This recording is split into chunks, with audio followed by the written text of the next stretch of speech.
The rain fell on Ethelberg in a relentless grey deluge, a waterfall from heavens that had forgotten how to shine. From the 35th floor of the Sovereign Tower, Silas Thorne watched the cityscape blur and run like a wet painting. His own reflection was a ghost superimposed on the glass, a man in his late 40s, hair the color of polished silver, encased in a suit that cost more than the annual salary of most of the people in the building. He saw the trappings of immense success, the architecture of power, and felt nothing but a vast, hollow echo where his soul should have been. The buzz of his intercom was an intrusion. "Mr. Thorne, your car is ready. The Crestview portfolio auction is concluding shortly." Crestview, a line item, a decimal point in a spreadsheet. He had no intention of attending, but the oppressive perfection of his office, the silent judgment of the abstract art on the walls, drove him out. He found himself standing at the back of the cavernous courthouse, the air thick with the smell of old paper and quiet desperation. "And now, lot 117, the auctioneer's voice droned, devoid of all hope.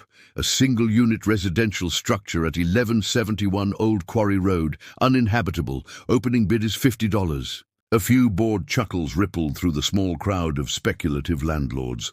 Silas felt a familiar curl of distaste in his stomach.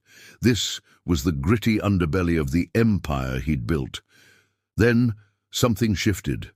A spark, irrational and fierce, flared in the darkness of his cynicism.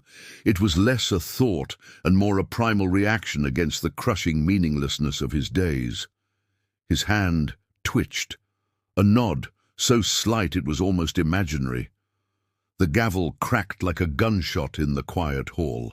"Sold to the gentleman in the back for $50. He collected the flimsy deed, a single piece of paper that felt as insignificant as a grocery receipt, and shoved it into the inner pocket of his cashmere overcoat, a forgotten secret against his heart. For 2 weeks, it lay buried under prospectuses and quarterly reports.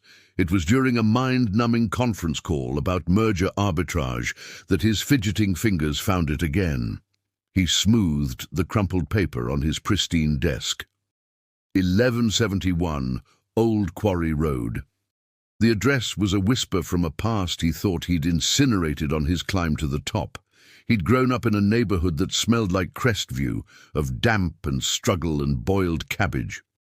"Anya, clear my schedule for the afternoon," he said, cutting off the droning voice on the speakerphone. The navigation system led him out of the gleaming city center, through the corpse of the industrial belt, and into the tired veins of Crestview. The grand old houses, once proud homes for factory foremen, now stood as hollow-eyed sentinels of decay. Weeds burst from cracks in the sidewalks like nature's rebellion. The air here was different. It smelled of wet leaves, decaying wood, and the faint, cold scent of the old quarry that gave the road its name. He found it at the very end of the lane, where civilization gave up. The shack. It was a brutal truth made of wood and corrugated metal. A baracco. The word fit its shameful slouch, its rust-streaked roof, its porch sagging like a defeated shoulder. The silence around it was profound, broken only by the drip, drip, drip from the leaves of a monstrous, overgrown oak that seemed to guard the place. He pushed open the gate, its scream a protest against the intrusion. The porch steps groaned under his weight. The front door wasn't locked. The latch was broken, as if the house itself had given up on keeping the world out. He stepped into the gloom. The interior was a single room, plus a closet-sized bathroom. It was a cathedral of despair. A stained mattress lay in a corner like a dead thing.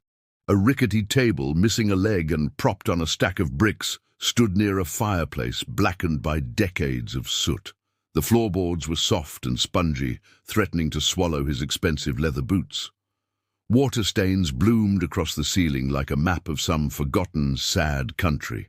And yet, standing there, breathing in the thick air of mildew and forgotten lives, Silas Thorne felt more alive than he had in years.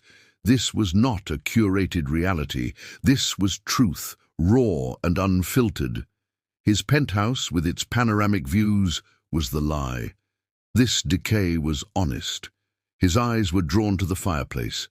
It was built of a strange dark rock, heavy and out of place, veined with threads of a lighter, rusty-colored mineral. He ran his hand over the rough stone of the hearth. It was cold and solid, Old Quarry Road. The name was no longer just a name, it was a question. The obsession began quietly.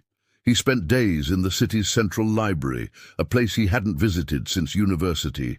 The musty smell of old books was a welcome change from sterile, filtered air. He devoured microfiche records and geological surveys. The Ethelberg Quarry Company, active from 1880 to 1912, closed abruptly after unstable geological events. Bankrupt, records lost. It had mined hematite and iron ore. But an obscure geological survey, buried in a dusty archive, mentioned anomalous mineral signatures and unconfirmed reports of sulfide deposits. Sulfide deposits. His financier's mind, trained to connect disparate data points, made the leap. Sulfides were often associated with gold. It was a fool's fantasy. Gold in Crestview? If it were here, it would have been found a century ago. But he was no longer just a financier. He was a man captivated by a mystery. He returned to the shack with a geologist's hammer, his heart a frantic drum in the silence. He chipped at a corner of the hearthstone. A walnut-sized piece broke off. He held it under his loupe, the one he used to examine the fine print on billion-dollar contracts. There, embedded in the matrix of the dark rock, was a tiny, perfect hexagonal crystal. It wasn't the cubic structure of pyrite. It held the light with a deep, buttery, undeniable warmth. Gold. The world narrowed to that single glittering fleck. He hired Leo, a grizzled, retired mining engineer who valued discretion above all else. Under the cloak of night, with the shack illuminated by the harsh, clinical light of work lamps, they cut into the rotten floor. The whine of the saw was a scream tearing through the past.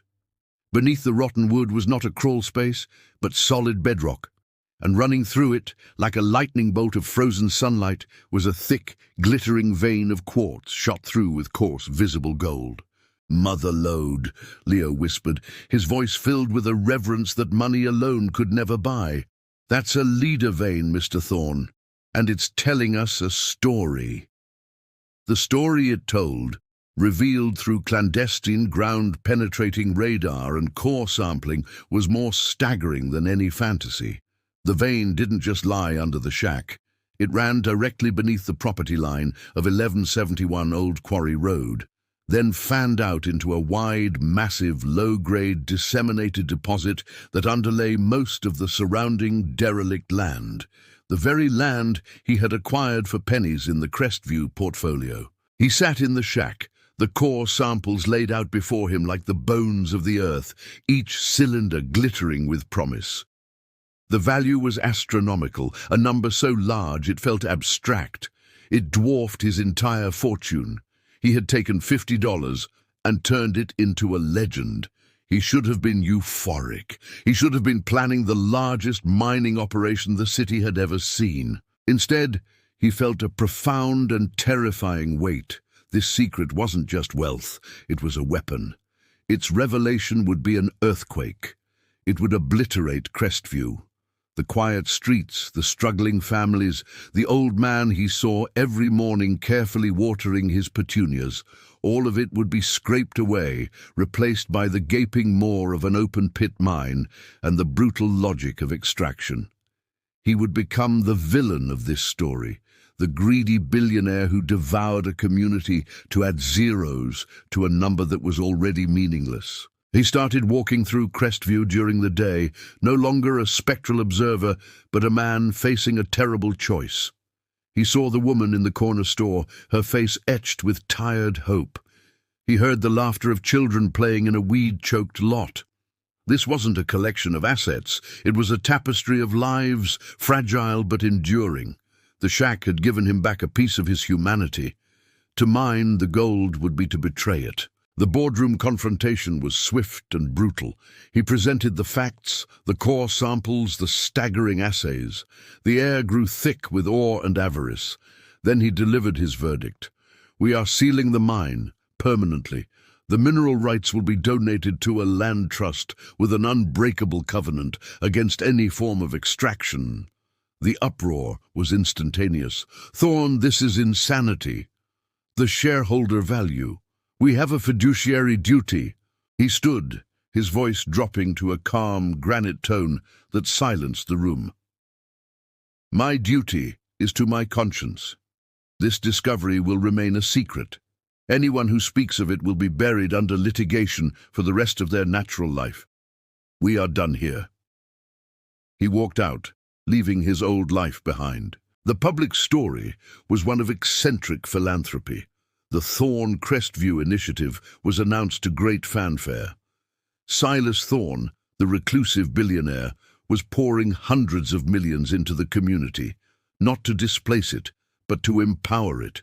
New, affordable housing built with quality materials, a state-of-the-art community center, a health clinic, job training programs, parks where children could safely play. He established a community land trust, ensuring the residents would forever control the destiny of their neighborhood. The press hailed him as a visionary, a humanitarian. They never knew the truth.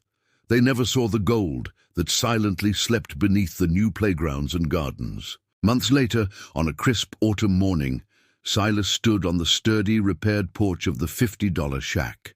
The monstrous oak was now a blaze of gold and crimson, a silent tribute to the treasure buried beneath. The sound of construction in the distance was the sound of hope, of a future being built, not ripped from the ground. He had kept the shack. It was his sanctuary, the one thing he owned that had truly cost him something. The billionaire who bought a shack for $50 had indeed found a gold mine. But the real treasure wasn't the metals sleeping in the dark. It was the silence that now held peace instead of emptiness. It was the weight of a moral choice. It was the profound, enduring richness that came from building something instead of simply acquiring it. He looked out at the changing neighborhood, a genuine, unforced smile touching his lips for the first time in decades. He had come to this broken place seeking nothing, and he had found everything. This journey from emptiness to purpose, from gold in the ground to gold in the heart, is a story we love to tell. If this tale of hidden value and profound transformation resonated with you, then we invite you to discover more. Subscribe to our channel, The Millionaire Who Bought a Shack for $50 and Found a Gold Mine. Dive deeper into narratives where the greatest fortunes are not measured in currency, but in character and connection. Click subscribe and join us as we continue to unearth the most valuable stories of all. Your next inspiration is just a click away.